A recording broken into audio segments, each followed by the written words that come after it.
சேனலின் புதுவையின் இன்றைய நிகழ்வுகள்.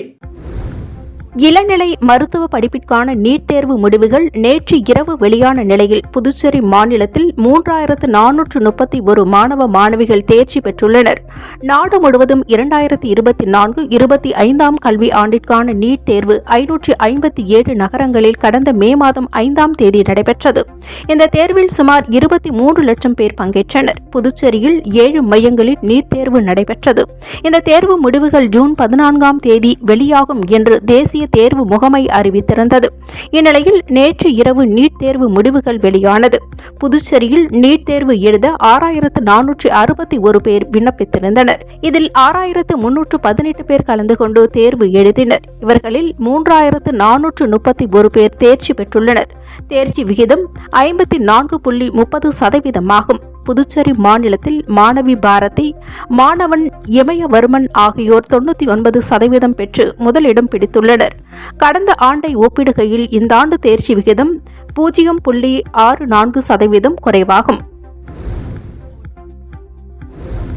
புதுச்சேரி நாடாளுமன்ற தேர்தலில் காங்கிரஸ் வேட்பாளர் வைத்திலிங்கம் வெற்றி பெற்றதை தொடர்ந்து காங்கிரஸ் கட்சியின் மாநில சிறப்பு அழைப்பாளர் வெங்கடாஜலபதி தலைமையில் காங்கிரஸ் கட்சியினர் பட்டாசுகள் வெடித்தும் இனிப்புகள் வழங்கியும் கொண்டாடினர். புதுச்சேரி நாடாளுமன்ற தேர்தலில் சுமார் 1 லட்சத்திற்கும் மேற்பட்ட வாக்குகள் வித்தியாசத்தில் பாஜக வேட்பாளர் நமச்சிவாயத்தை வீழ்த்தி காங்கிரஸ் வேட்பாளர் வைத்திலிங்கம் வெற்றி பெற்றார். இதனையடுத்து காங்கிரஸ் கட்சியினர் புதுச்சேரி முழுவதும் பட்டாசுகள் வெடித்து கொண்டாடினார்கள். அந்த வகையில் காங்கிரஸ் கட்சியின் மாநில சிறப்பு அழைப்பாளர் வெங்கடாஜலபதி தலைமையில் காலாப்பட்டு தொகுதி காங்கிரஸ் கட்சியினர் லாஸ்பேட்டை வாக்கு எண்ணும் மையம் அருகே பட்டாசுகள் வெடித்தும் இனிப்புகள் வழங்கியும் கொண்டாடினர். இந்த நிகழ்ச்சியில் காலாப்பட்டு தொகுதி மகளிர் அணி தலைவர் சரஸ்வதி உட்பட காங்கிரஸ் நிர்வாகிகள் மற்றும் தொண்டர்கள் திரளாக கலந்து கொண்டனர். புதுச்சேரி நாடாளுமன்ற தேர்தலில் போட்டியிட்ட 26 வேட்பாளர்களில் 24 பேர் டெபாசிட் இழந்தனர். புதுச்சேரி நாடாளுமன்ற தொகுதியில் மொத்தம் 26 வேட்பாளர்கள் களமிறங்கினர். தேசிய கட்சியான பாஜக, காங்கிரஸ், பகுஜன் சமாஜ், மாநில கட்சிகளான அதிமுக, நாம் தமிழர், சுசி கம்யூனிஸ்ட், ஒருங்கிணைந்த இந்திய குடியரசு கட்சிகளை தவிர மற்ற 19 பேர் சுயேட்சைகளாக போட்டியிட்டனர். இவர்களில் காங்கிரஸ், பாஜகவை தவிர அனைத்து வேட்பாளர்களும் டெபாசிட் இழந்தனர். மிகவும் எதிர்பார்க்கப்பட்ட அதிமுகவும் டெபாசிட் இழந்த நிலையில் நாம் தமிழர் கட்சியை விட குறைவான வாக்குகள் பெற்று வீழ்ச்சியினை சந்தித்துள்ளது. மற்றபடி சுயேட்சைகள் அனைத்தும் மிக சொற்ப எண்ணிக்கையில் மட்டும் வாக்குகள் பெற்றனர். மொத்தம் 24 வேட்பாளர்கள் டெபாசிட் இழந்தனர். நாடாளுமன்ற தொகுதியில் பதிவான மொத்தம் வாக்குகளில் 1/6 பங்கு வாக்குகளை டெபாசிட் வாங்க களம் கண்ட வேட்பாளர்கள் பெற்றிருக்க வேண்டும் என்பது குறிப்பிடத்தக்கது. வில்லியனூர் தொழிற்பேட்டை மின்பாதையில் பராமரிப்பு பணிகள் மேற்கொள்ள இருப்பதால் ஜூன் 6ஆம் தேதி வியாழக்கிழமை காலை 10 மணி முதல் பிற்பகல் 2 மணி வரை V Manaveli, KV Nagar, IOC road, Kanuvapettai மற்றும் அதன் சுற்று வட்டார பகுதிகளில் மின்தடை ஏற்படும் என்று புதுவை மின்துறை அறிவித்துள்ளது. போலி பங்குச் சந்தையில் முதலீடு செய்த சாப்ட்வேர் என்ஜினியரிடம் ரூபாய் 1,61 லட்சம் மோசடி செய்தது தொடர்பாக சைபர் கிரைம் காவல்துறையினர் விசாரணை மேற்கொண்டு வருகின்றனர். புதுச்சேரி ரெட்டியார்பாளையம் பகுதியைச் சேர்ந்தவர் தர்மலிங்கம் பெங்களூருவில் சாப்ட்வேர் என்ஜினியராக பணியாற்றி வருகிறார். இவர் தான் சம்பாதித்த பணத்தை பங்குச் சந்தையில் முதலீடு செய்ய விரும்பினார். அதன்படி ரூபாய் 1,60 லட்சத்தை ஆன்லைன் மூலம் பங்குச் சந்தையில் முதலீடு செய்தார். அந்த தொகையை திரும்ப பெற முயற்சித்த போது முடியவில்லை. இதனால் தான் போலியான பங்குச் சந்தையில் முதலீடு செய்து ஏமாந்தது தெரிய வந்தது. இதனால் அதிர்ச்சி அடைந்த அவர் புதுச்சேரி சைபர் கிரைம் காவல் நிலையத்தில் புகார் அளித்தார். புகாரின் பேரில் காவல்துறையினர் வழக்கு பதிவு செய்து விசாரணை மேற்கொண்டு வருகின்றனர். புதுச்சேரி நாடாளுமன்ற தேர்தலில் எதிர்பாராத வகையில் அதிமுகவை பின்னுக்கு தள்ளி நாம் தமிழர் கட்சி 3வது இடத்தை பிடித்துள்ளது. புதுச்சேரி நாடாளுமன்ற தொகுதியில் காங்கிரஸ், பாஜக, அதிமுக இடையே மும்முனை போட்டி நிலவுவதாக கூறப்பட்டது. ஆனால் தேர்தல் முடிவுகள் அதை பொய்யாக்கியுள்ளது. காங்கிரஸ், பாஜக இடையேதான் போட்டி இருந்த நிலையில் மிகவும் எதிர்பார்க்கப்பட்ட அதிமுக 4வது இடத்திற்கு தள்ளப்பட்டது. அதே வேளையில் யாரும் எதிர்பாராத வகையில் சீமானின் நாம் தமிழர் கட்சி 3வது இடத்திற்கு முன்னேறியுள்ளது. அந்த கட்சிக்கு இதுவரை இல்லாத வகையில் 25,000க்கும் அதிகமான வாக்குகள் கிடைத்துள்ளன. புதுச்சேரியில் வரும் 8ஆம் தேதி தேசிய மக்கள் நீதிமன்றம் நடைபெற உள்ளதாக அறிவிப்பு வெளியாகியுள்ளது. புதுச்சேரி மாநில சட்டப்பணிகள் ஆணைய உறுப்பினர் செயலரும் மாவட்ட நீதிபதியுமான அம்பிகா வெளியிட்டுள்ள செய்திக்குறிப்பில், புதுச்சேரி ஒருங்கிணைந்த நீதிமன்ற வளாகம், காரைக்கால் மாவட்ட நீதிமன்ற வளாகம், மாஹே மற்றும் ஏனாம் நீதிமன்ற வளாகங்களில் வரும் 8ஆம் தேதி காலை 10 மணிக்கு தேசிய மக்கள் நீதிமன்றம் நடைபெறவுள்ளது. தேசிய மக்கள் நீதிமன்றத்தில் சமாதானமாக கூடிய கிரிமினல் வழக்குகள், காசோலை வழக்குகள், வாகன விபத்து நஷ்ட ஈடு வழக்குகள், கணவன் மனைவி பிரச்சினை சம்பந்தப்பட்ட வழக்குகள், குடும்ப நீதிமன்ற வழக்குகள், ஜீவனாம்ச வழக்குகள், உரிமையியல் சிவில் வழக்குகள், தொழிலாளர் சம்பந்தப்பட்ட வழக்குகள், சிவில் வழக்குகள் மற்றும் வங்கிக் கடன் சம்பந்தப்பட்ட நேரடி வழக்குகள் உள்ளிட்ட நிலுவையில் உள்ள வழக்குகளும் நேரடி வழக்குகளும் எடுத்துக் கொள்ளப்பட்டு தீர்வு காணப்பட உள்ளது. தங்கள் வழக்குகளை சமாதானமான முறையில் தேசிய மக்கள் நீதிமன்றத்தின் மூலம் தீர்வு பெற்று பயனடையுமாறு கேட்டுக் கொள்ளப்பட்டுள்ளது. புதுச்சேரியில் நுண்கலை நிகழ்கலை படிப்புகளுக்கு சென்டாக்கில் விண்ணப்பிக்க ஜூன் 10ஆம் தேதி வரை கால அவகாசம் நீட்டிக்கப்பட்டுள்ளது. புதுச்சேரி சென்டாக் ஒருங்கிணைப்பாளர் அமன் சர்மா வெளியிட்டுள்ள செய்திக்குறிப்பில், மத்திய பணியாளர் பொது குறைகள் மற்றும் ஓய்வூதியம் அமைச்சகம் உத்தரவின்படி திறமையான விளையாட்டு வீரர்கள் பிரிவின் கீழ் இடஒதுக்கீடு சலுகைகளை பெறுவதற்கான தகுதியான விளையாட்டுத் துறைகளின் பட்டியலுக்கான அரசாணையை தலைமை செயலகம் வெளியிட்டுள்ளது. இந்த பட்டியலில் 65 விளையாட்டுகள் இடம்பெற்றுள்ளன. புதிதாக சேர்க்கப்பட்ட விளையாட்டுத் துறையைச் சேர்ந்த விண்ணப்பதாரர்களும் விண்ணப்பிக்க போதுமான நேரத்தை வழங்கவும், ஏற்கனவே பதிவு செய்துள்ள விண்ணப்பதாரர்களின் கோரிக்கைகளுக்கு மதிப்பளிக்கவும், வருவாய் சான்றிதழ் பெறுவதில் ஏற்பட்ட காலதாமதம் காரணமாகவும் இளநிலை, நுண்கலை மற்றும் நிகழ்கலை படிப்புகளுக்கு ஆன்லைனில் விண்ணப்பங்களை சமர்ப்பிப்பதற்கான கடைசி தேதி ஜூன் 10 வரை நீட்டிக்கப்படுகிறது என குறிப்பிடப்பட்டுள்ளது. புதுச்சேரி நகர பகுதியில் அடிப்படை வசதிகள் ஏதுமின்றி திறக்கப்படும் தங்கும் விடுதிகளை தடை செய்ய வேண்டும் என சுயேட்சை சட்டமன்ற உறுப்பினர் நேரு வலியுறுத்தியுள்ளார். புதுச்சேரி உருளையன்பேட்டை தொகுதி சுயேட்சை சட்டமன்ற உறுப்பினர் நேரு மாவட்ட ஆட்சியருக்கு அனுப்பியுள்ள புகார் மனுவில், உருளையன்பேட்டை தொகுதியில் பல தெருக்களில் திடீர் என்று தங்கும் விடுதிகள் அதிக அளவில் திறக்கப்படுகிறது. இப்படிப்பட்ட தங்கும் விடுதிகள் போதுமான அடிப்படை வசதிகள் ஏதுமின்றி திறக்கப்படுவதால் அங்கு தங்கும் நபர்களுக்கு பாதுகாப்பு இல்லாத நிலை உள்ளது. அதே நேரத்தில் அக்கம் பக்கம் குடியிருப்புகளில் வசிக்கும் பொதுமக்களுக்கு இடையூறு ஏற்படுவதுடன் பெரும் சிரமத்திற்கு உள்ளாகின்றனர். மேலும் பொதுமக்கள் வசிக்கும் குடியிருப்பு பகுதிகளில் இப்படிப்பட்ட தங்கும் விடுதிகள் அதிக அளவில் தொடங்கப்படுவதால் அங்கு தங்கும் வெளி நபர்கள் குடி மற்றும் கஞ்சா போதையில் விரும்பத்தகாத செயல்களில் ஈடுபடுகின்றார்கள். இதனால் பொதுமக்களும் அங்கு தங்கும் நபர்களும் விடுதி நடத்துவோருக்கும் இடையே மோதல் ஏற்பட்டு சட்டம் ஒழுங்கு சீர்கெடுகிறது. ஆகையால் நகர பகுதிகளில் சட்ட விரோதமாக செயல்படும் தங்கும் விடுதிகளை தடை செய்ய வேண்டும்.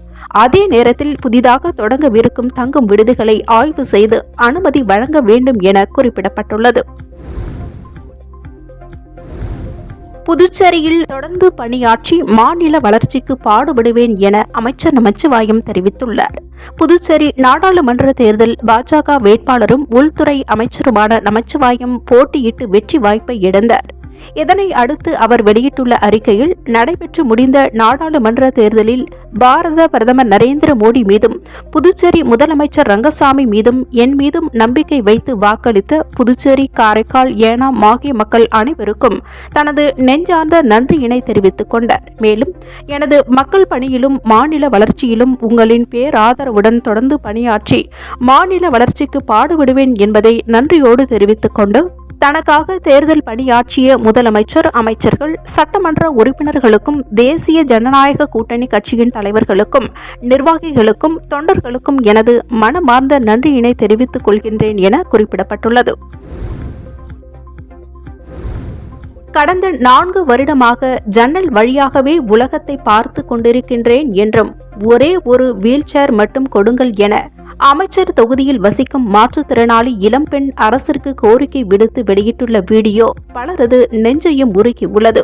புதுச்சேரி என்ஆர் காங்கிரஸ் கட்சியை சேர்ந்தவர் தேனி ஜெயக்குமார். இவர் மங்களம் தொகுதி சட்டமன்ற உறுப்பினராகவும் சமூக நலத்துறை அமைச்சராகவும் உள்ளார். இவரது தொகுதிக்கு உட்பட்ட உருவையார் பகுதியைச் சேர்ந்தவர் மாற்றுத்திறனாளி பட்டதாரி பெண் அம்பிகை. தந்தையை இழந்த இவர் அம்மா ஆனந்தியுடன் வசித்து வருகிறார். அம்மாவின் உதவியுடன் தனியார் கல்லூரியில் பிகாம் படித்துள்ள அம்பிகை கடந்த 4 வருடமாக வேலைவாய்ப்பு எதுவும் கிடைக்காததால் வீட்டிலேயே முடங்கி உள்ளார். இந்நிலையில் மாற்றுத்திறனாளி அம்பிகை உதவி கேட்டு வெளியிட்டுள்ள வீடியோ சமூக வலைதளங்களில் பரவி வருகிறது.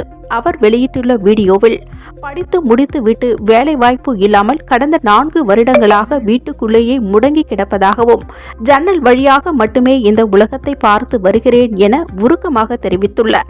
மேலும் கை கால்கள் செயல் இழந்து விட்டதால் சமூக நலத்துறையில் வீல் சேர் கேட்டு விண்ணப்பித்ததாகவும், அதனை தராமல் அதிகாரிகள் அலைக்கழிப்பதாகவும் தெரிவித்துள்ளார். மேலும் புதுவை அரசு கருணை அடிப்படையில் வேலைவாய்ப்பு வழங்க வேண்டும் என்றும் உருக்கமாக தெரிவித்துள்ளார். அமைச்சர் தொகுதியில் வசிக்கும் மாற்றுத்திறனாளி பட்டதாரி பெண் வீல் சேர் கேட்டு வெளியிட்டுள்ள வீடியோ பலரது நெஞ்சத்தையும் உருக்கியுள்ளது. புதுச்சேரி மாநிலம் கோணிமுடக்கு அருகே உள்ள தமிழக பகுதியான வழுதாவூர் சேரநகர் பகுதியில் எழுந்தருளி இருக்கும் ஆதி கைலாசநாதர் தியான திருக்குடலில் நேற்று செவ்வாய்க்கிழமை மாலை தேய்பிறை பிரதோஷ வழிபாடு நடைபெற்றது. முன்னதாக சுவாமிக்கு பால், தயிர், இளநீர், சந்தனம், விபூதி, பஞ்சாமிர்தம், பன்னீர் உள்ளிட்ட பல்வேறு திரவியங்களால் அபிஷேகம் செய்யப்பட்டது. இதைத் தொடர்ந்து உலக நன்மை வேண்டி நடைபெற்ற கூட்டு வழிபாட்டில் திரளான பக்தர்கள் கலந்து கொண்டனர். இதைத் தொடர்ந்து சுவாமிக்கு பூஜைகள் செய்யப்பட்டு மகா தீபார்த்தனை காண்பிக்கப்பட்டது. இதில் பக்தர்கள் திரளானவர்கள் கலந்து கொண்டு சுவாமி தரிசனம் செய்தனர். தொடர்ந்து விழாவில் கலந்து கொண்ட பொதுமக்கள் அனைவருக்கும் அன்னதானம் வழங்கப்பட்டது. வெள்ளையனூர் அடுத்த ஒதியம்பட்டு கிராமத்தில் எழுந்தருளி உள்ள ஸ்ரீ சத்குரு மகான் வண்ணார பரதேசி சுவாமிகள் சித்தர் ஆலயத்தில் தேய்பிறை பிரதோஷத்தை முன்னிட்டு மகானுக்கு பால், தயிர், இளநீர், சந்தனம், பஞ்சாமிர்தம், தேன், பன்னீர் உள்ளிட்ட பல்வேறு திரவியங்களால் சிறப்பு அபிஷேகங்கள் மற்றும் சிறப்பு அலங்காரத்தில் தீபாராதனைகளும் நடைபெற்றது. இதில் சுற்று வட்டார பகுதியைச் சேர்ந்த திரளான பக்தர்கள் கலந்து கொண்டு சுவாமி தரிசனம் செய்தனர். தமிழகத்தில் மக்களவை தேர்தலில் பாஜக தலைமையிலான தேசிய ஜனநாயக கூட்டணி முழுவதுமாக தோல்வியை தழுவிய நிலையில் இன்று பாஜக தலைமையகமான கமலாலயம் வெறிச்சோடி காணப்பட்டது. நாடு முழுவதும் மக்களவை தேர்தல் ஏப்ரல் 19ஆம் தேதி முதல் மே 1ஆம் தேதி வரை 7 கட்டங்களாக நடைபெற்றது. தமிழகத்தை பொறுத்தவரை திமுக, அதிமுக, பாஜக, நாம் தமிழர் கட்சி என 4 முனை போட்டி நிலவியது. பாஜக தமிழகத்தில் 23 இடங்களில் தாமரை சின்னத்தில் போட்டியிட்டது. கூட்டணி கட்சிகளான பாமக 10 இடங்களிலும், தமாக 3 இடங்களிலும், அமமுக 2 இடங்களிலும், OPS சுயேட்சையாக ராமநாதபுரத்திலும் போட்டியிட்டனர். பாஜக தலைமையிலான தேசிய ஜனநாயக கூட்டணியில் ஸ்டார் வேட்பாளராக Annamalai, L Murugan, Tamilisai Soundararajan, TTV Dhinakaran, OPS நடிகை ராதிகா உள்ளிட்ட பலர் களம் கண்டனர். இந்நிலையில் இந்த தேர்தலில் பாஜக தலைமையிலான தேசிய ஜனநாயக கூட்டணி தமிழகத்தில் 10 இடங்களில் வெற்றி பெறும் என பாஜகவினர் நம்பிக்கையுடன் இருந்தனர். ஆனால் தமிழகத்தில் ஒரு தொகுதியில் கூட பாஜகவிற்கு வெற்றி வாய்ப்பு கிடைக்கவில்லை. குறிப்பாக தமிழகத்தில் பாஜக 11 இடங்களிலும், தேசிய ஜனநாயக கூட்டணி 21 இடங்களிலும் டெபாசிட் இழந்தது. என்றபோதும் வாக்கு சதவீதம் உயர்ந்திருப்பது அவர்களுக்கு சற்று ஆறுதலை கொடுக்கிறது. தமிழகத்தில் தேசிய ஜனநாயக கூட்டணி தோல்வியால் மாநில தலைமையகமான கமலாலயம் பாஜக நிர்வாகிகள் வருகையின்றி வெறிச்சோடி காணப்பட்டது. பிரேசில் நாட்டின் சாண்டா கேட்டரினா மாநிலத்தில் தனியாருக்கு சொந்தமான சிறிய ரக விமானம் ஒன்று விபத்திற்குள்ளானது. தனியார் கட்டுமான நிறுவனத்திற்கு சொந்தமான அந்த விமானம் நேற்று முன்தினம் மாலை மினாஸ் ஜெராயில்ஸ் மாநிலம் கவர்னடார் வாலடேர்ஸ் நகரில் இருந்து சாண்டா கேட்டரினா தலைநகர் புளோரியோனோ போடிஸ் நகர் நோக்கி சென்றது. இடாஃபோவா நகரின் அருகில் சென்றபோது விமானத்தை அவசரமாக தரையிறக்க அனுமதி கோரப்பட்டது. ஆனால் விமானத்தை அவசரமாக தரையிறக்க முயற்சித்தபோது விமான நிலையத்தை தாண்டி மரங்கள் அடர்ந்த பகுதியில் விழுந்து நொறுங்கியது. இதில் விமானத்தில் இருந்த 2 பேர் உயிரிழந்தனர். தகவல் அறிந்த தீயணைப்பு மற்றும் மீட்பு குழுவினர்கள் விரைந்து சென்று மீட்பு பணியில் ஈடுபட்டனர். இந்த விபத்தில் 2 பேர் உயிரிழந்ததாக தீயணைப்பு துறை தெரிவித்துள்ளது. விமானத்தில் தொழில்நுட்ப கோளாறு ஏற்பட்டதா அல்லது வேறு ஏதேனும் காரணமா என்பது குறித்து விசாரணை நடத்தப்படுகிறது. ஜாயின் வில்லி விமான நிலையத்துடன் விமானி தொடர்பு கொண்டு அவசரமாக தரையிறங்க முயற்சித்தது ஏன் என்பது குறித்து விமானப்படை விசாரித்து வருகிறது. கிராண்ட் ஸ்லாம் என்ற உயரிய அந்தஸ்து பெற்ற பிரெஞ்சு ஓபன் டென்னிஸ் போட்டி பாரிஸ் நகரில் நடைபெற்று வருகிறது. இந்த தொடரில் வலது கால் முட்டியில் ஏற்பட்ட காயத்தையும் பொருட்படுத்தாமல் 4வது சுற்றில் போராடி வெற்றிக்கனியை பறித்த நடப்பு சாம்பியனும் நம்பர் 1 வீரருமான ஜோகோவிச் காலிறுதியில் காஸ்பர் ரூட்டுடன் இன்று விளையாட இருந்தார். இந்நிலையில் ஸ்கேன் பரிசோதனையில் அவரது காயத்தன்மை தீவிரமாக இருப்பது தெரியவந்துள்ளது. இதனையடுத்து ஜோகோவிச் பிரெஞ்சு ஓபனில் இருந்து விலகியுள்ளார். நம்பர் 1 இடத்தை தக்க வைப்பதற்கு பட்டத்தை வென்றாக வேண்டிய நெருக்கடியில் இருந்த ஜோகோவிச் காலிறுதிக்கு முன்பாக வெளியேறிவிட்டதால் நம்பர் 1 இடத்தையும் இழக்கிறார். 2வது இடத்தில் இருக்கும் இத்தாலியின் ஜானிக் சின்னர் முதல் முறையாக நம்பர் 1 இடத்தை பிடிக்கிறார். இத்துடன் சக்தி சேனலின் புதுவையின் இன்றைய நிகழ்வுகள் முடிவடைகின்றன. வணக்கம். உங்கள் சக்தி சேனலின் புதுவையின் அன்றாட நிகழ்வுகளை உடனுக்குடன் தெரிந்து கொள்ள சக்தி சேனல் புதுச்சேரி யூடியூப் சேனலை சப்ஸ்கிரைப் செய்து கொள்ளுங்கள். மறக்காமல் பெல் பட்டனையும் கிளிக் பண்ணுங்க, ஷேர் பண்ணுங்க, லைக் பண்ணுங்க. உங்கள் சக்தி சேனல்.